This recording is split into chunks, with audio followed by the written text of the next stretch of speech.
Hi! Hi! Hello. Hi, I am Natasha. This is You're on my channel, Tashapolis, and today we are in discussion talking about The Forest Queen by Betsy Cornwall. This is a gender-bent retelling of the Robin Hood tale, and we're so excited to talk about it today. So in the first 15 minutes, we're going to go through our non-spoiler thoughts about the book. So you can stay, and if you haven't read it, if you are on the verge, you're on the edges, you're oh, should I read this or not? We'll convince you somehow, maybe. So let's go into introducing all of the ladies from Fiction Faction. No one talked about whatever. Hannah, go. I was like, we didn't say in order, did we? Yeah. Hi, my name is Hannah. My channel is A Clockwork Reader. That's it. Maureen. Oh, sorry, Maureen. Hi, I'm Maureen, and my channel is Maureen Kiwi. Hi, I'm Zoe. Ow, this is all falling on me. I'm Zoe. I'm from the channel Read by Zoe, and I'm back. Hello. Back. Yay. Zoe's back. Back again. Oh my god. The blanket fell.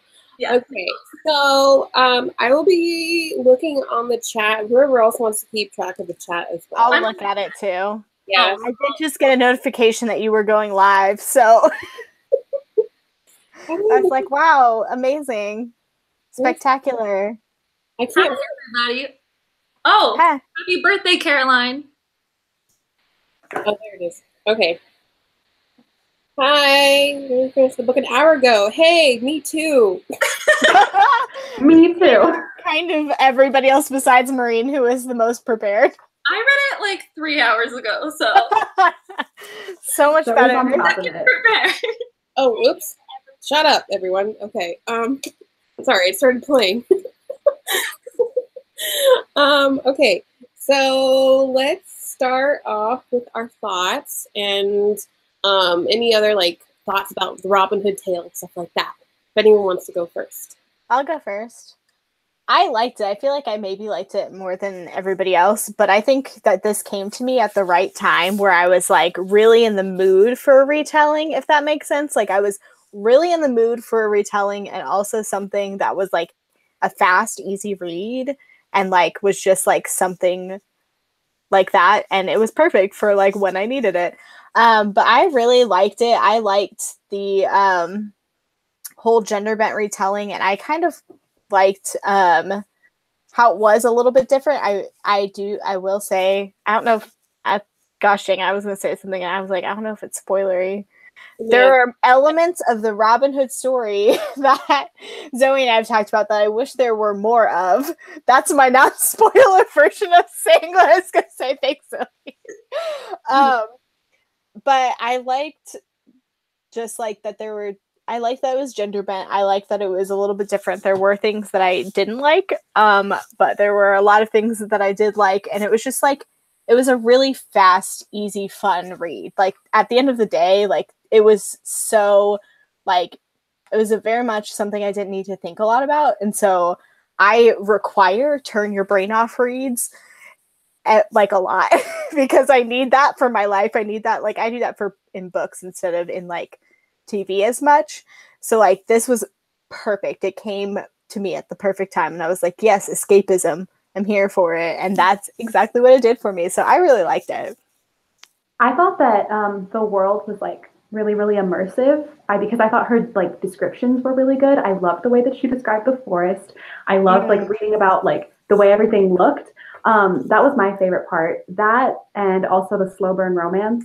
Yeah, I know Maureen likes friends to lovers.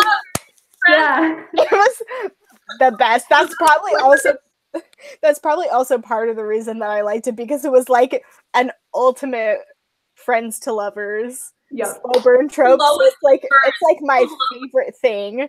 Slowest burn. Yeah. And so when I started reading it and I realized that it was going to be friends to lovers, I was like, Maureen's going to love this. She's back for this. First thing she texted me. Yeah, I texted Zoe. I was like, this is slow burn. I like the slow burn friends to lovers. I'm sorry, I'm like interrupting, but yeah, same. That's just like, that's my ultimate, like, that's really why I like a lot of Morgan Matson books, because like none of her characters get together till like the very end of the book, and I'm like, yeah, that's it. That's what I want. Yeah. The very end of the book. But yeah, I really like those aspects. Again, I also had some problems with it that I can't really explain too much without going more into spoilers. But I did find it like really, I felt like it was like a good, like a little like place to kind of get lost in, if that makes sense, like a little good book to get lost in. And I like that aspect of it. Yeah, Zoe, you go. Oh, okay. Well, I agree with, because when I was reading it, I basically texted Hannah and Maureen the whole time. Maureen has like so many texts from me on this book. Hold on, I'll pull it up and you can see all of my thoughts. But I really liked the beginning. I think that was like a fun retelling version of it that was like, seemed like it was lower YA, and I was totally on board for that. I really liked how I really liked the world that she was in, and I think I read that this takes place in the same world as one of Betsy Cornwall's other books. Is that right? I think it's like she has a Cinderella retelling that's set in like the similar world. So I'm interested to know more about that.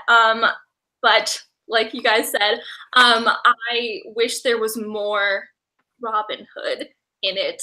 I feel like it was mostly the last third of it that really got the good Robin Hood part of it, but I loved the forest. I really felt like I was there, like smelling all the smells, and this kind of read like it was a survival guide to living in the forest.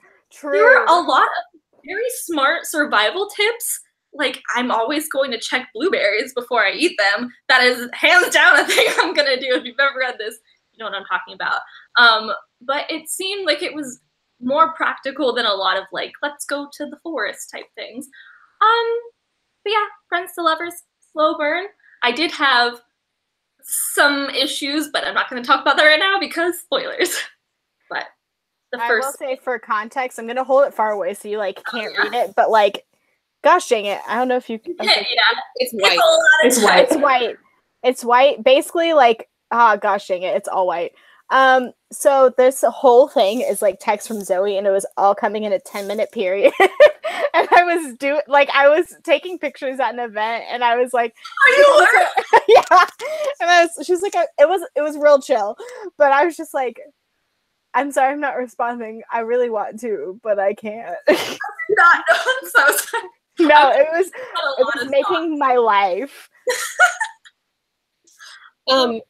So I just read this as well. I was not in the texting group. Thank you. Oh no, that was just to me. That was only to me. Okay.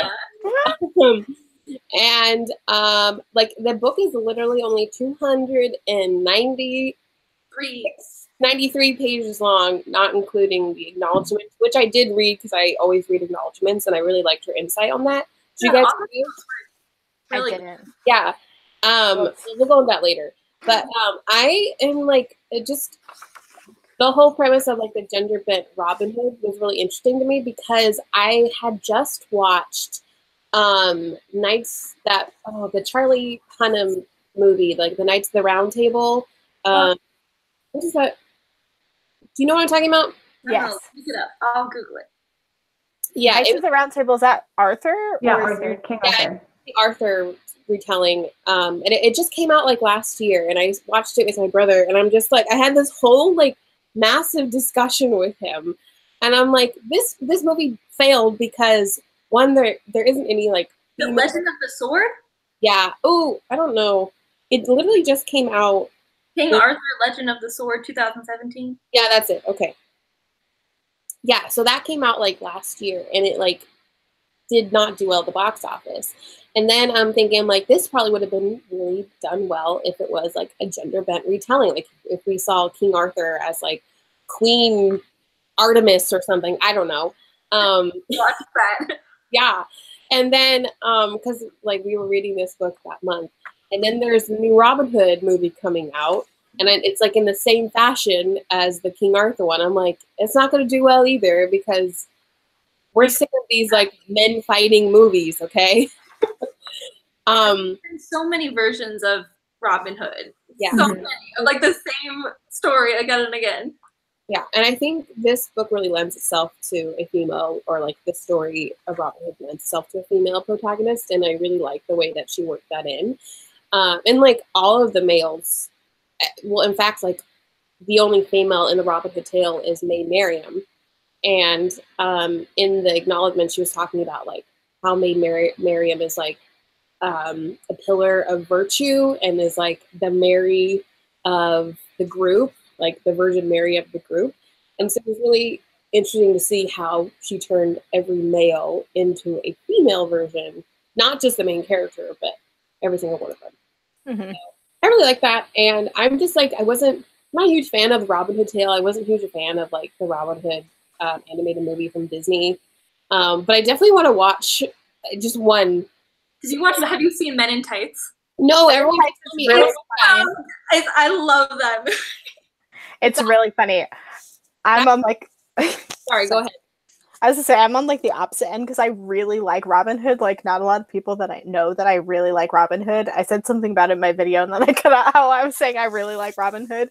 It's just I don't know. I just really have always liked it, even if I haven't been like it's not like a Peter Pan to me where I love like I just like Robin Hood a lot.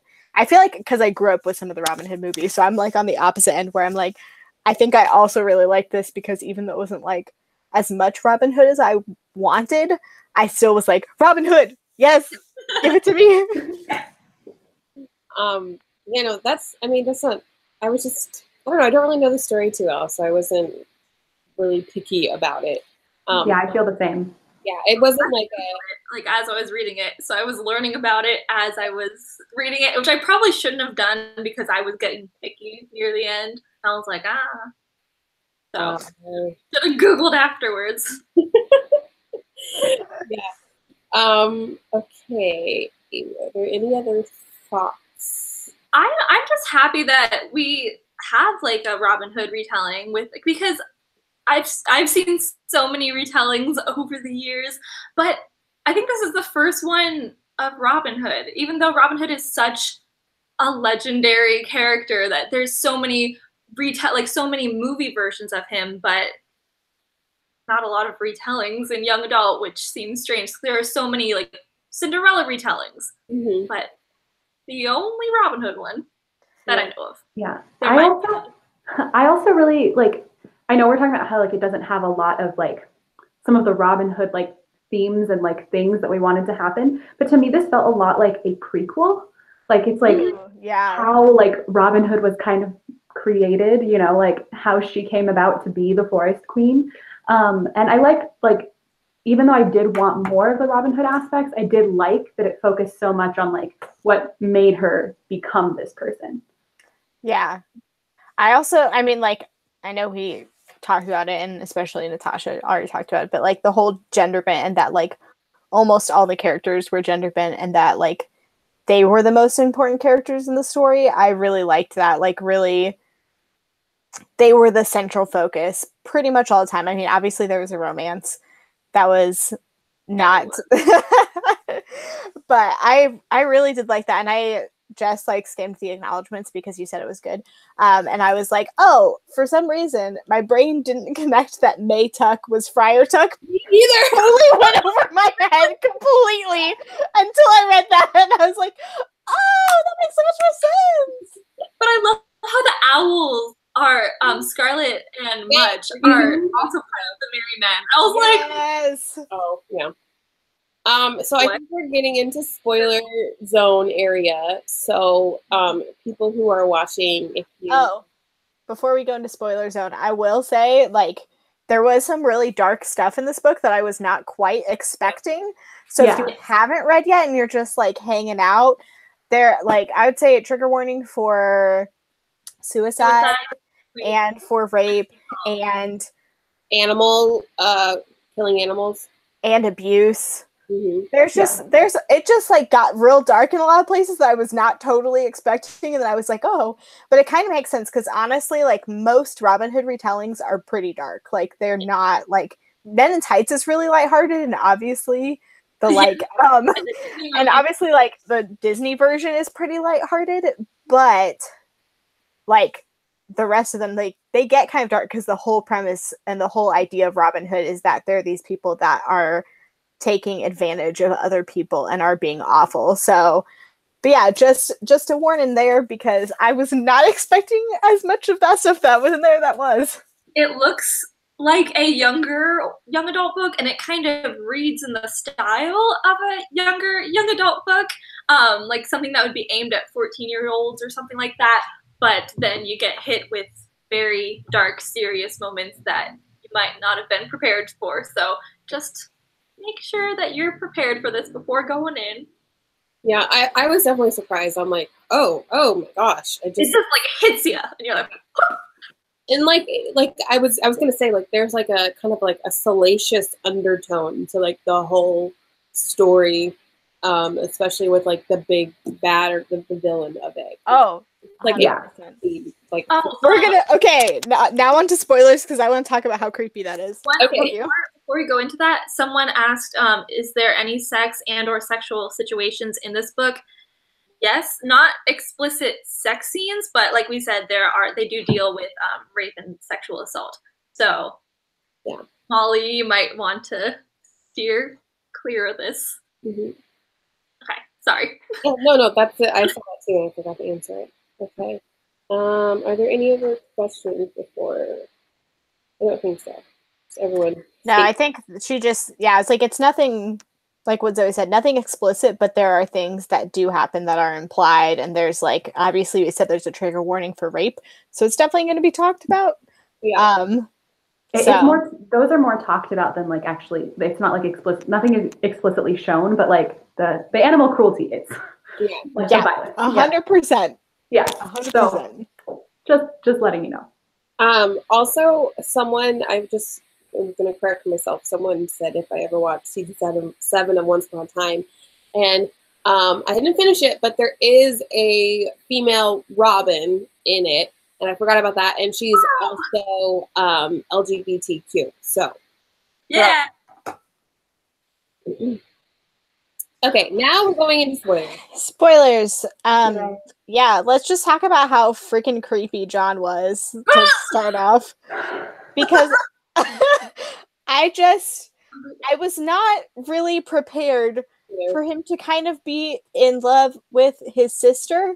It's on the very first page. He stares at the back of her thighs, and from the first page, I'm like, no. And then also, what was it? It was like page like 17. I have page number. Just why? There's so much why in that. And I know she said, like, in reading the acknowledgments, she talked about how like the May festival was like Maid Marian, but I was like, you kind of pulled Maid Marian into like the Robin Hood character by making her brother be in love with her a little bit. Even though he doesn't necessarily ever say that, it's super implied and it's really creepy. Yeah. Oh, it's basically really... he's like, you're mine. Like I could have touched you, but I didn't. So it makes me a good guy. I'm gonna sleep in your bed while you're gone. I hate it. That whole part, the whole part where he like kidnaps her or whatever, and he's like talking to her, and he says, or whatever. This is like the part that goes over. He's like the part where she was like you were in my room or something. He's like, but I never touched you, and I'm just like, this is awful. Like I hate it so much. God, he was so creepy. It was just unnecessary. Like I understand that it's part of what drives her away, and it's part of like what makes him like evil, but like there's so many other things that make him a villain, and this was just a lot. It was a lot. It was like every time she mentioned John, which was a lot, she would just talk about like not wanting to get near him, and I felt so uncomfortable. I mean, that's part of what makes you not like him, is that you start to get uncomfortable too, but I did like the way that every single time she would talk about John and how much she like hated being near him, she would talk about how like she could almost feel him on his skin, but he like had never touched her and he wasn't touching her. Do you know what I mean? Like she would constantly talk about how she like felt it on her skin. And like if you've ever been like close to someone that you don't want to be like near, like that's actually something that you physically experience. So I like the way that she would like describe that. Yeah. I could feel his eyes on me. Yeah. I took breaks while reading that. I can't handle that for too long. Yeah, I had to like skim over those parts. What other like story or book has this happened in? Because like it felt somewhat familiar to me, and where he's like kind of in love with her. yeah. I mean, we have the fake siblings of the Mortal Instruments. Yeah, exactly, the Mortal Instruments. No, but like no, in like the way that it's like actually like gross to the reader. Well, I just read Sadie, which is actually does deal with one. By the way, that's a really good book. But that does deal with like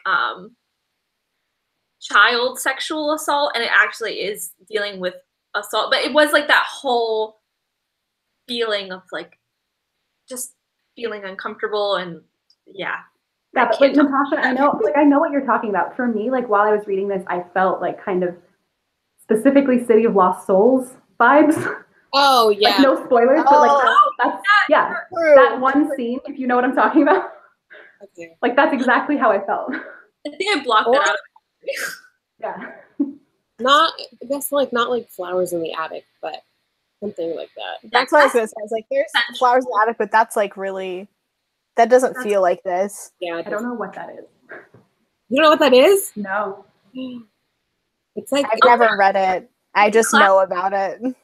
There was it's incest. Yeah. But consensual incest. I haven't read it, but I mean that's what separates it from this, because this is not consensual one bit.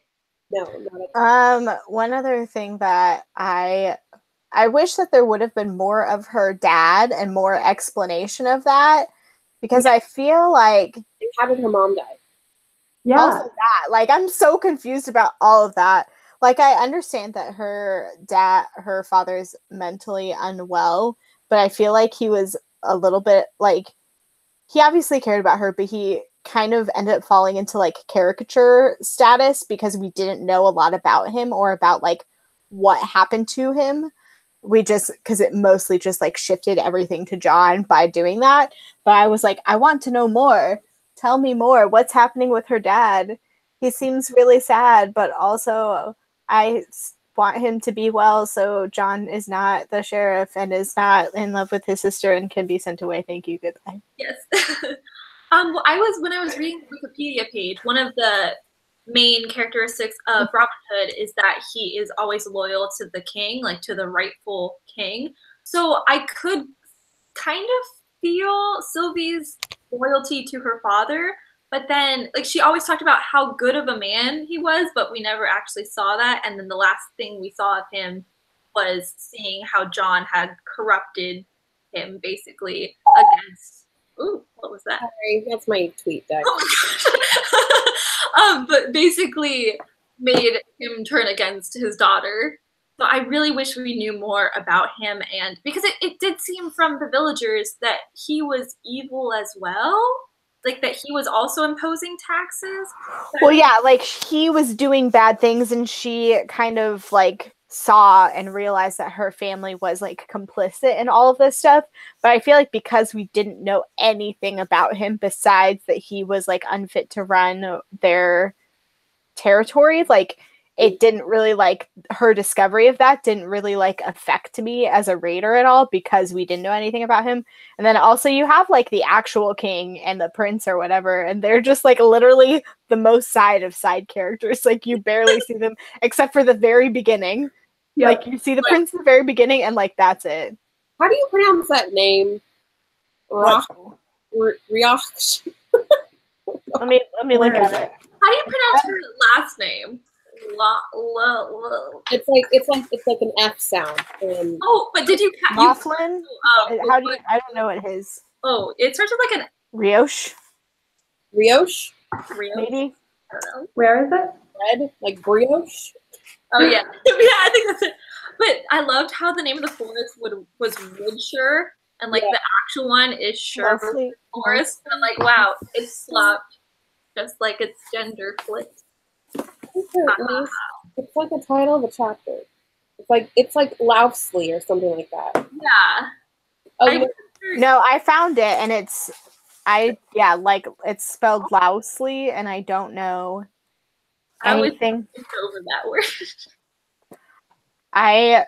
This is me when I'm reading. I just like. Oh yeah, I found it.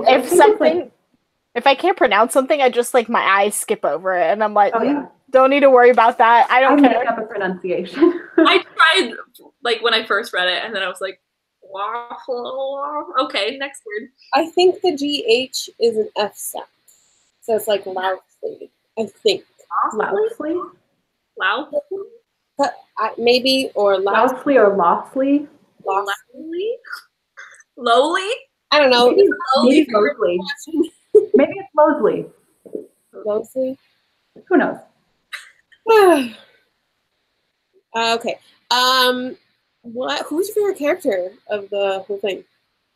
Little Jane. My favorite was Scarlet the Owl. I didn't know we were counting them, but okay. Of course we are. He's so cute. I know. I really liked gosh dang it. I really liked May Tuck in a way. Like, she was just such an interesting character. It's not necessarily that I like related to her a lot, but I really was like, let me learn more about you. I'm very curious about you. And also this whole like backstory that I don't really totally understand about how you are part of the church, but I'm very interested to learn more. I like these two. Oops, sorry. It's okay. I was just saying I like May Tuck as well. Yeah, I liked the whole religious aspect to it, like learning about how corrupt the system was. I thought that was very interesting. Wasn't fully explained, so I didn't really know like how the maze fit into that puzzle. But I also liked how she was kind of like the modern voice in this medieval setting. Mm-hmm. So she had very progressive views, especially about birth control. And, you know, she was she a nun? I don't know, but she was drinking alcohol and like partying. I thought it was very interesting. Can I just say that I was absolutely not prepared for little Jane to have a baby, like, and for us to like see it, even though she was pregnant. You did hear, like, you did get like a lot more graphic detail than you really needed. The whole thing. You get it. I know it's like I don't need age. Oh gosh. It's just like it started happening and she was having contractions and I was like, I was not prepared for this. I would have liked to have more detail on how they made the tree houses. Like yes, how that 100%. I want to know because I would also like to build a tree house like this. Thank you. Can we find this forest, please? Yes, they were struggling for so long to start making it, and then the next page was like, they're up! Yay! True. But I felt like the whole pacing of this book was a little off.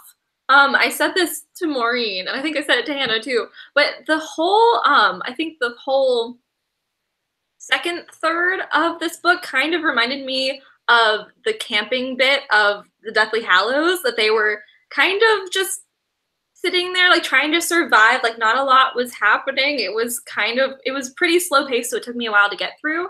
And then like the last 50 pages were just like the whole Robin Hood aspect. It was just like the title of one of the chapters was literally like steal from the rich, give to the poor. And that was one of the last chapters. So that's why I definitely think it was more of a prequel, like Hannah said. That it was just like, I was expecting more sooner, I think. But for a survival tale, I thought it was pretty interesting. I wanted to see more of like heists. Like I wanted to see just like hearing that like Nell and Nellie came back from like pickpocketing people. Like I wanted to hear more about it. Like we didn't get to see more thought that went into like stealing from the rich.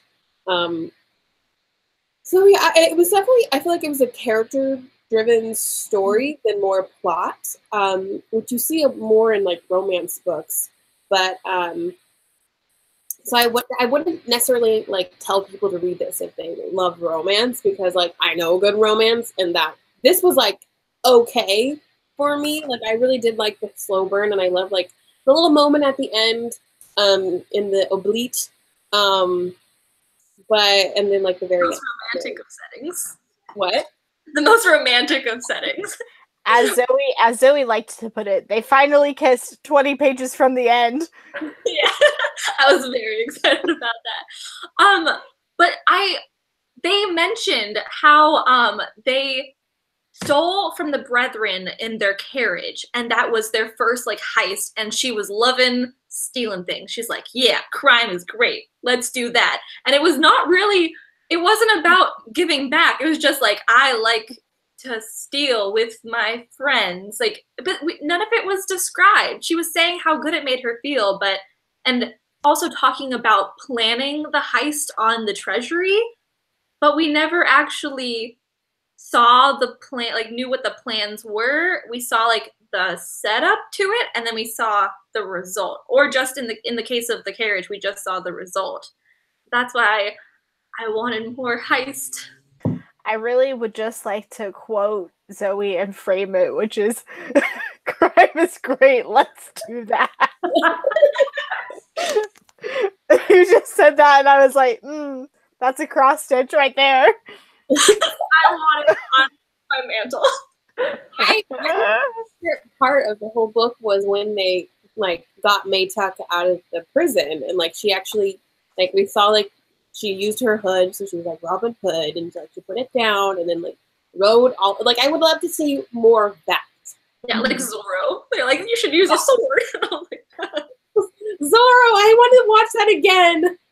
Love Zorro. One thing I think that this book, for me, character-wise, did well was her kind of, one, realizing her privilege, realizing where she came from, and realizing how her family was, like, being crap to all the people, and how, like sometimes unwilling leaders can annoy me in books, because I'm like, stop. Mm-hmm. Stop, get some help. Well, basically, like when people, sorry, when people are like, no, it's just little old me, I can't do anything, like that whole mentality can annoy the crap out of me, and I'm just like, shut up. But I feel like she did it really, I liked it in this book with Sylvie, because I feel like she was unwilling, but it was because she knew she was not qualified, like, and she would talk about like how she was actually unqualified. It wasn't like her saying like, oh, I can't do this, but really she could. It was like, no, like, why are you looking at me as a leader? My family has like trashed you guys. Like, why are you guys doing this? Why are you looking at me? And then her finally accepting that I liked more than I have liked in other books, when I just want to like murder that person who's like, I can't do anything. And I feel like she learned a lot in this book, and that's like one thing that I appreciated, like how much her character was willing to be teachable and willing to learn about people that like the town people that she grew up with, essentially, but like separate from. She learned so much, and I was like, okay, I see you, girl. I see you. She wasn't wanting to be their figurehead. She wanted who had actually lived through it to be in charge. But I did feel like her constantly. She did have a lot of it. Like, I'm nothing. I think she said that she was nothing like several times. She did say that. But she did have some survival skills from the beginning. But she was saying how. It was, yeah, I think it was more like the figurehead thing, because there are times where, like, to be honest, should she have been their figurehead? Maybe not. Maybe there were people that were more qualified, but because she took the steps she did. But like, especially in dystopian books, people are like, I can't, like, especially freaking Katniss. Katniss is like, I can't be your figurehead. I'm nothing. And you're like, excuse me. It's the worst in Divergent. Oh, Divergent is so bad. I thought she was true. Divergent is so bad with that, where also, like, side note, which nothing to do with this, when the character is like, only I can save the world, and it has to be by doing this thing by myself that's very dangerous. Least favorite trope ever. I hate that. Anyway, so like, in like Divergent, in like, that's really where you see that a lot, is in dystopian books, where like really they are the figurehead, and they're like, no, not me. I'm not the figurehead. But like, honestly, Sylvie, like at the beginning, especially, didn't deserve to be a figurehead, didn't deserve to be that because, and she had legitimate concerns, like saying like, you need someone who like is not like me, who hasn't grown up like this, but she like accepted the position. It wasn't like something that she should have been doing necessarily or like really, really deserved, but she had accepted it after like going throughout the book. But she did say she was nothing a lot, which was a lot. Also, I haven't read this in a while. It's been like 2 weeks since I read this. I'm not as up on this as you guys are. I feel like it was better because like she wasn't like Triss or like other like dystopian characters when they can sometimes be like, no, like I can't be this figurehead. I don't want to do this, but like secretly, like they obviously want to be because they like the attention. But like I don't think she actually call him out, Hannah. Call him out. But like I don't think she actually wanted the attention. You know what I mean? Like I think she was actually going into it for the right reasons and accepted it for the right reasons. And you're right, Maureen. Like she definitely growed. I can't speak. She definitely grew. She growed. Up to the span of the whole book. Well, she even mentioned in the beginning how shy she was. Yeah. So you could see that she didn't want to have all the attention. But one problem that I had is that I felt like a lot of the characters were very two-dimensional, including her.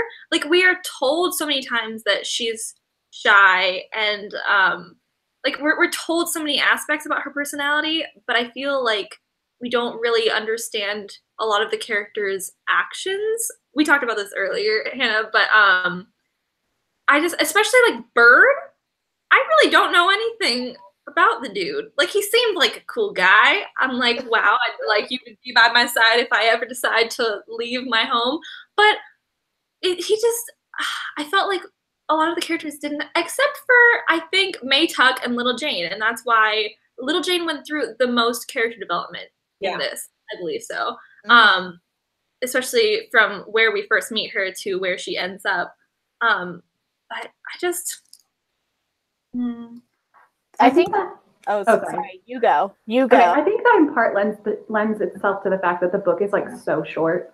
Like there is like so little time for the characters to develop. But I agree. I think that she and Bird were definitely less developed than some of the side characters, and I would have liked them to be a bit more developed, like May Tuck and Little Jane. But I think it is in part because it was so short. And to me, like I know Natasha, you were saying like you think the book is way more character driven, and I think it is too. But I think it's a bit more like world driven. Does that make sense? Yeah. Like, yeah. So I think that's why some of the characters kind of felt a bit more flat than like other character driven books, because like the world was such a major focus in this, and like the descriptions and the forest itself. So I feel like that might be kind of why, or at least that's what it felt like to me. Yeah. No, I think you're right. It felt more like, I guess, world, like she was trying to create like a theory, like because it's a retelling, she had to hit like certain parts of the retelling. Mm-hmm. And also I think like her writing style is really beautiful. I don't know how you guys felt about it, but I liked it. I felt it was like kind of poetic. Like it felt a little bit like Tahara Mafi a little bit. I don't know. What do you guys think? I can see some of it, the simplicity in it, and it's a little bit at times kind of stream of consciousness. But I felt like her writing was really beautiful, specifically in like the descriptions that she had. Yeah. Because everything felt like really vivid to me. The dialogue wasn't my favorite. No, they all have the same voice, all of the characters. One thing that happened that like is one of my pet peeves. It happens in a lot of books. It's when characters use other characters' names too often. And like there's the scene. I mean, I hated this whole scene because it was just so creepy in general. But like the John scene where he had kidnapped her, the amount of times he said Sylvie's name was just, oh my God, like it was just so many times. I was like, I can't do this. I hate reading this because it's so creepy, but he keeps saying her name and it's making it worse too. Like it just made it creepier. But yeah, so like I think in like the dialogue, that's kind of what bothered me. But apart from that, I do see the Tahara Mafi kind of resemblances. I think part of the reason why, why he said her name so many times is that he felt like he had ownership over her, and that was him like claiming her as his property, especially because he had her trapped and had placed her in a place that she did not want to be. So that, but it did bother. Like that's also a pet peeve of mine. But I think it was intentional for this scene, or at least I understand. Even if it wasn't intentional, I think it worked well for it that way. But I just hate him. That there was that. Hold on, I need to find that line. Okay. I was gonna say I don't really remember much about the writing, so I don't know if it was really memorable for me. Like I do think like whenever you talk about like vivid descriptions, Hannah, I'm like, yeah, definitely. But like I read this a couple weeks ago, so I don't remember. I'm the worst. Also, but on another tangent really fast, one thing, like there were just like these tiny little like side subplot things that happened that were like mostly to make a point, but I was always like, I want more of that. Like, tell me more. Like her friend who had the dog, whose name I can't remember, when she talked about how like during the May Day festival, she like got up and was like, we're gonna like help the poor, basically. I can't remember how. They were like gathering cloaks or something. And she was like, you're not helping these people. Like, you're not. And she was like, and it was one of those realization moments where she was like, I would have thought that was great. Like a year ago, like I would have thought she's doing great stuff, but she's not really helping anybody. And I was like, yeah, I want like more of those like realizations, but they were like very like hit and then gone. And it was very like, this is a moment. Okay, bye.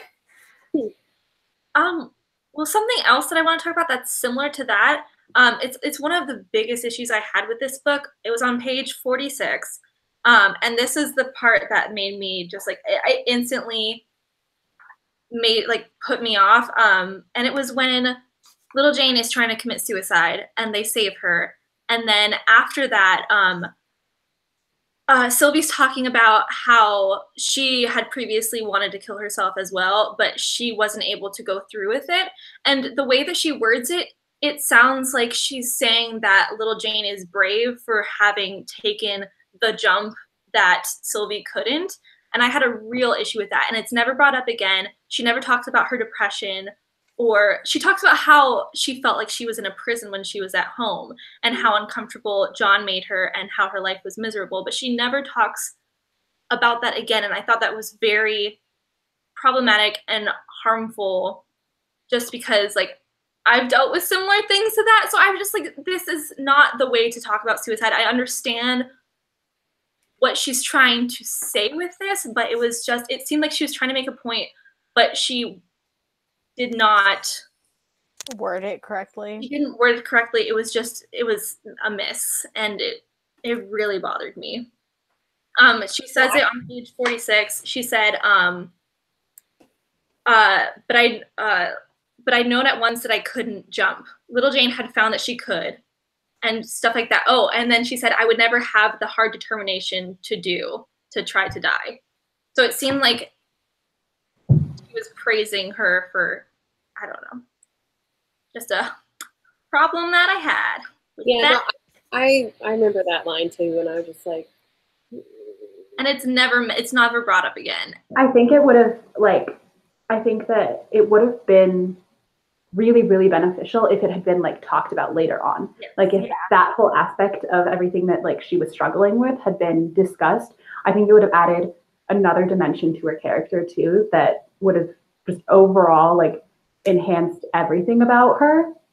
And it would have been, I think the comment would have been okay had it been discussed later on. You know what I mean? Yeah, and also later they talk about suicide, saying that part of the reason why little Jane did that was because she would be thought of as a saint if she was pregnant but then decided to kill herself to get rid of the sin. And that's another thing that it's kind of touched on, but again, it's worded in a way that it makes it sound like, oh, like that's a thing to do, and not no, that's a very harmful way. Like we shouldn't be pushing women to do that just because of yeah. I think that was actually like a little bit, that was definitely more discussed. Like I feel like it was a little bit, but yeah, I feel like in the end, Oh, I feel like in the end, Sylvie kind of like, just like the way she talks about it all, she realizes that that's like not right. But it's not explicitly stated. Yeah. But you do realize that she is happy that she had her child and she loves her life and she's very happy with her choices. But I had trouble with that side plot. I feel like it was unnecessary. Sorry, I brought the mood down. No, I think it's a really valid point because it's really like, I am sure that she did not mean for that line to come off that way, but intentions are meaningless in fiction, as we have seen. It all happens like everything. Sorry, text just came on my screen and 100% distracted me. It's all like how people interpret your work, not necessarily what you say. So I agree. I feel like it should have been addressed and really like if it had come back around and been talked about, that would have been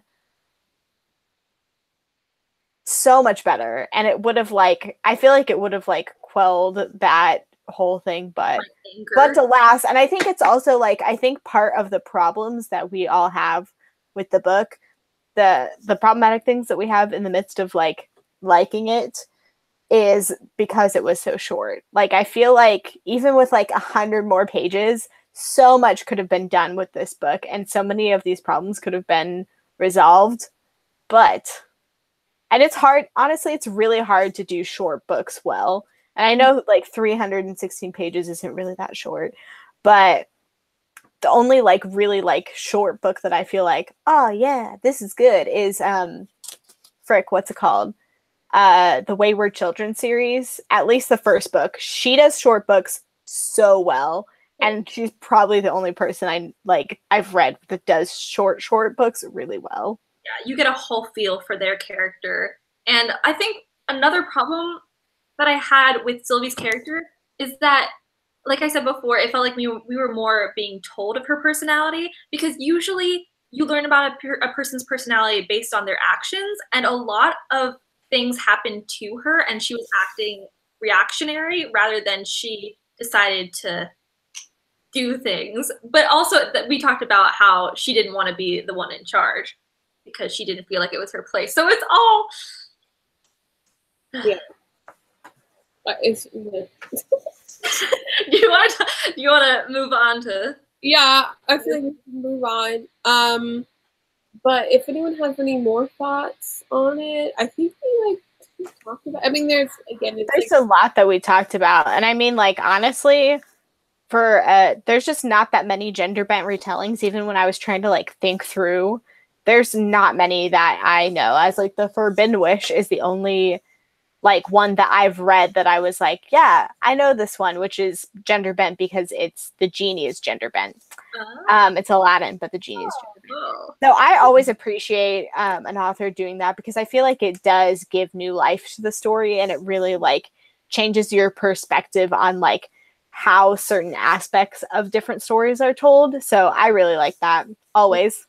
Yeah, the author's note definitely gave me a lot of insight. It was only 3 pages long or something like that, but it gave me a lot of insight into her process of developing this world. Also, one thing that I really liked about this, it was only 1 sentence long, but she mentioned that she had her period in the forest, and I was like, ha! Yes. Yep. I love that. Much appreciated. Yes. Seriously. We talked about more. It's just so annoying that like everyone's on perpetual birth control that never gives you your period. That's people just literally just go on these giant fantasy adventures and they never have to deal with their period. And I'm just like, I wish my life could be like that, but sadly. There's one thing in the acknowledgments which I highly suggest you all read if you have not. So she talked about Alana Dale, who was the troubadour. Yeah, the French troubadour. Oh yes, that was so interesting. Actually did go like she was in Alana Dale. Alana Dale is the actual merry man, whatever part of Robin Hood's crew, but the person that she based the woman Alana Dale on was named Opni. I can't. It's. I can't speak French. Yeah. She's named La Maupin. La Maupin was an opera star and swordswoman in the 17th century France, as famous for her many duels and her love affairs with both men and women, as for her beautiful voice. And like it goes into talking about how, like she saved someone, like she saved her lover from a nunnery, and an adventure that involved body snatching, arson, and a sentence to death by fire. I'm just like, can we get a retelling of this? I know. Yeah, for real. There's like 50 pages of her. And also, I want the princess in there too. The princess that she was in love with. I was like, where's this story? It was so small. That was another one that was like, hit by. And I was like, more, please. Like, they almost had like glances. And I was like, yeah, I want more of that, buddy. Yeah, I want more of that, buddy. I love But I love how she found this medieval woman and was like, yeah, let's add her. I don't know. I love that woman. Don't even know her, but my hero. Like, it just seems like I'm becoming more and more aware. There's just not enough tales about women, like just as they were talking about like how women are told like in religious, how like they're like all pure in body. I want to hear more about this, but a lot of them weren't written down because everything was controlled by men. So. Yep, like I'm sure that a lot of these had like a bunch of daughters too, but they only mentioned like the 7 sons they had. Mm-hmm. Where are the ladies? Okay, so let's announce our winners. The giveaway. For the giveaway. Okay, so I picked Her World in Words. So, and her name is Spirit. So I'm really looking forward to giving her a copy of The Forest Queen. I'm finding mine. I can't remember. Mine was Cassie Popovich. So, and we'll all tag, and this is like, we're not just saying this here and then it's like you have to message us. We're going to tag you in the post. In case you're watching. Yeah. Mine was a long list of books. Her name is Heather. This is you. You won. Congrats, Heather. Yeah. And mine is The Paperback Princess. You don't have your name listed on here, but there you go. Yeah, so we'll be DMing them on Instagram. So yay! Yeah, make sure you're all following us on the Fiction Faction Book Club. We don't do Book of the Month every single month, but we'll probably have some more books coming, especially for like the holiday season. Ooh, excuse me. But yay! Thank you all for watching, and the book will be linked down below if you want to get yourself a copy. So I'm Natasha. I'm Hannah. I'm Maureen. And I'm Zoe. And we'll see you all in our next live show. Bye!